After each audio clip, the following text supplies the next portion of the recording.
Have you ever wondered what the true economic health of countries like Australia, Canada, and New Zealand really looks like, beneath the headlines? Especially when we stack them up against, say, the United States. It's pretty easy to get lost in the daily news cycle. But today, we're going on a deep dive. We're looking into the underlying structural strengths and weaknesses of these trans-Pacific nations. And this deep dive is built on a recent, pretty comprehensive economic health check. It's a fascinating analysis, really.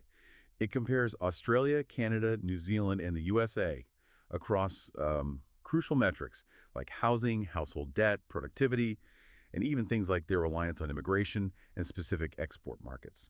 So our mission today is basically to give you a shortcut to being truly well-informed. We're going to uncover the most important insights, highlight some surprising facts maybe, and help you understand what makes some of these economies, more structurally sound than others. Get ready for some genuine aha moments, hopefully. Right. And to start, this analysis actually gives an overall risk rating for each country. It's on a scale of 1 to 10. A higher number basically signals more underlying economic trouble.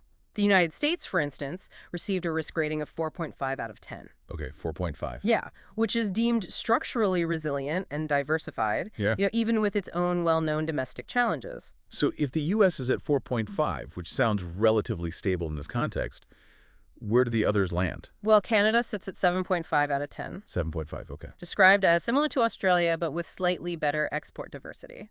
New Zealand comes in just a bit higher at 8 out of 10. 8? Wow. Yeah, facing what's called a productivity and housing crisis with demographic pressures. Mm-hmm. And topping this particular list at 8.5 out of 10 is Australia. 8.5, that's high. It is. The analysis cites it as over-leveraged, over-dependent on migration and commodities. Okay, let's unpack this a bit. I mean, these are pretty stark differences for countries that, well, often seem quite similar on the surface.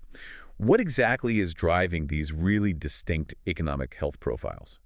Well, a huge part of the story, especially for Australia, Canada, and New Zealand, it's rooted in their housing markets and, critically, household debt levels. Our review highlights some truly alarming figures here. Okay. For instance, household debt as a percentage of GDP. Think of this as like the nation's collective credit card bill compared to its annual income. Right, makes sense. For Australia, it's roughly 120%. 120%, wow. Canada is around 107%, and New Zealand is about 93%. Okay, still very high. Very high. And then you contrast that sharply with the USA's figure, which is much lower, closer to 75%. 75. So Australia's households collectively owe 1.2 times what the entire economy produces in a year. That really puts those numbers into perspective. It makes you wonder how that translates to everyday life for people, living there. Exactly. And it translates directly into housing affordability. It's a profound concern. The average housing price-to-income ratio in cities, well, in Australia, it sits at a staggering 9 to 12 times income. 9 to 12 times. Yes. In Canada, it's 8 to 11 times, and New Zealand is 8 to 9 times. Still incredibly high compared to historical norms. Definitely. And compare that to the USA's ratio. Now, it varies quite a bit across the US, but it's generally more moderate, maybe 5 to 7 times. Okay. And you see this reflected in home ownership rates, especially for younger people, those under 40. Australia is only at about 35%, Canada around 36%. New Zealand is a bit better at about 43%, whereas the USA is higher, approximately 46%. So less than half own homes under 40 in all these countries, but particularly low in Althenius and Canada. Precisely. What's fascinating, or maybe worrying, here is how these metrics paint this picture of severe housing market stress.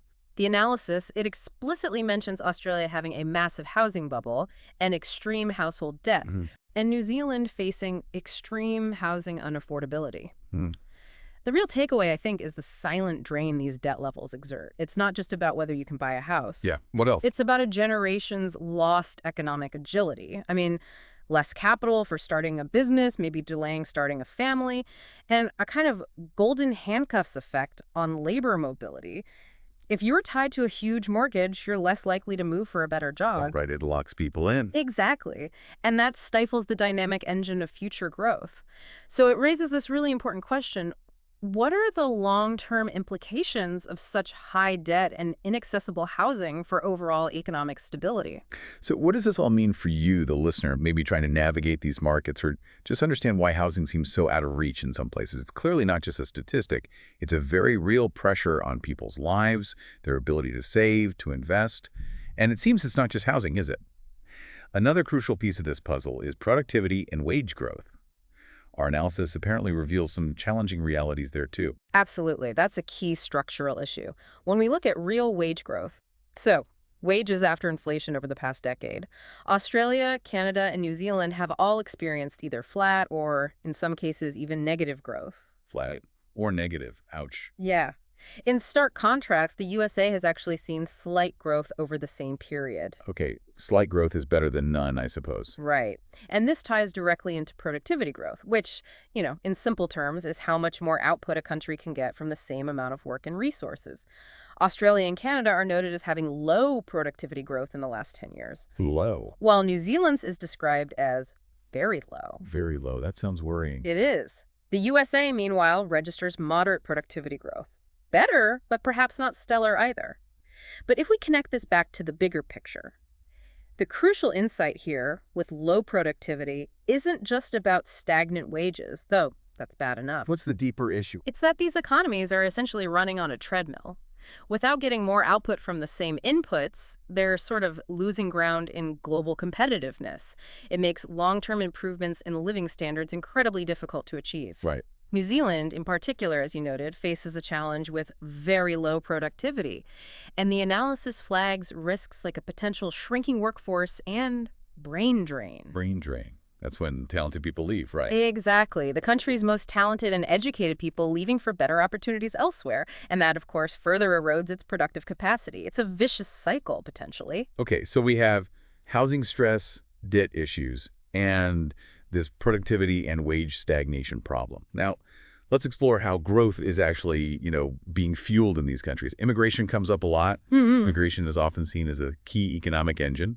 But this deep dive seems to point out some nuanced implications. He does. For instance, immigration makes up a huge percentage of population growth in these countries. Well, Australia, about 85%. Canada, 95%. New Zealand, 78%. That's massive. it really is. Compare that to the USA, where it's only around 15% of population growth. 15%. Huge difference. And look at the net migration numbers per 1,000 people. Just for 2023, they were incredibly high. Australia was around 17, Canada hit 22. 22 per thousand. Yeah, New Zealand was about 14. Compare that to the USA at a much lower 3 per thousand. So while high immigration often sounds positive, it brings in workers, consumers, Canada's specific risk mentioned was immigration outpacing infrastructure. What does that tell us about the quality of this growth? Are these economies just growing in population size without maybe investing enough in the support systems? That's precisely the concern raised. When immigration outpaces infrastructure, whether it's housing, transport, healthcare, schools, it can actually dilute per capita wealth. Ah, okay. It strains public services, leads to congestion. So while the raw GDP number might go up because there are more people, the quality of life and the per capita productive capacity can ironically decline. And that's flagged as a key structural issue, particularly for Canada in this analysis. So it's not just about the quantity of growth, but the quality and sustainability. Exactly. And in this discussion about the quality of growth, it naturally leads us to question the broader resilience of these economies. And that brings us to another crucial factor, economic diversity. How reliant are they on just a few things? Like manufacturing, for example. Right. The manufacturing share of GDP is, well, notably lower in Australia at around 5.4%. Only 5.4%. Yeah. Canada's about 10%, New Zealand around 9%. Compare that to the USA at 11%. And the analysis specifically cites Australia for its poor industrial base and Canada for ongoing deindustrialization as significant risks, less making things domestically. And I guess tied into diversity is dependence on specific export markets, like China. Absolutely critical point. Is there maybe an argument, though, that for resource-rich nations like Australia, being heavily dependent on China is almost a strategic necessity, at least for now, despite the risks? That's a great question. I mean, it's complex, isn't it? It is. For some, yes, that dependence on a massive market like China is a huge driver of revenue and growth, especially for commodities like iron ore or coal for Australia. Sure. However, Our findings really highlight this significant export dependence. For Australia, it's about 32% of exports going to China. 32%. Wow, that's nearly a third. It is. New Zealand is also quite high, around 25%. Okay. Canada is much, much lower, about 5%. And the USA around 8%. So much less exposed there. Right. And then if we look at overall economic diversity using an index score provided in the analysis, Australia and New Zealand are rated low on diversity. Canada is rated moderate, and the USA comes out as high. High diversity for the U.S. Which raises that important question again. How resilient can an economy truly be if it lacks broad diversity, or is so heavily dependent on a single market for its exports? Yeah, it makes them highly vulnerable, I suppose, to external shocks or, shifts in geopolitics. Exactly. A sudden trade dispute or a slowdown in that one major market can have disproportionately large effects. Okay, so we've painted this broad picture of the underlying currents, the debt, the housing, productivity, immigration, diversity. Now let's maybe zoom in a bit and see how these general trends manifest in the unique strengths and vulnerabilities of each individual country, starting with Australia. Sure. For Australia, the strengths highlighted are its high GDP per capita, around 64,000 US dollars, which is strong. Also, strong export earnings, particularly from minerals and stable institutions. Those are positives. Okay, but the risks? The risks are significant, as we've touched on. That massive housing bubble, extreme household debt, the low productivity issue, high China dependence, and a poor industrial base. Quite a list. Quite a list indeed. What about Canada? Similar profile? Similar in some ways, different in others. Canada boasts strong education and tech sectors, significant energy exports, and that high immigration intake is often listed as a strength potential. Okay, and the risks for Canada? The risks highlighted are a pervasive housing crisis, that issue of immigration outpacing infrastructure, falling per capita GDP, it's around 59,000 US dollars, slightly lower than Australia, and that ongoing deindustrialization. Falling per capita GDP, that's a key one. So the country's getting bigger, but individuals aren't necessarily getting richer on average. Precisely. That's a worrying trend highlighted. And New Zealand, smaller economy, different challenges. Somewhat different, yeah.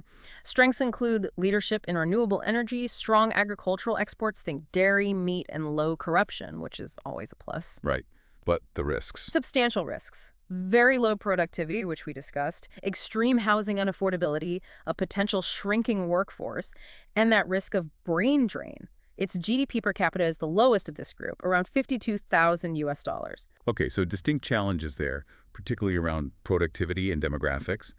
And then the big one, how does the U.S. stack up in this country-specific view? What are its bedrock strengths, and where does it still face headwinds, according to this analysis? Right. The U.S., the review shows its strengths are pretty numerous. A highly diversified economy, which we talked about. The global reserve currency status, which gives it unique advantages. Strong innovation leadership in areas like tech and biotech.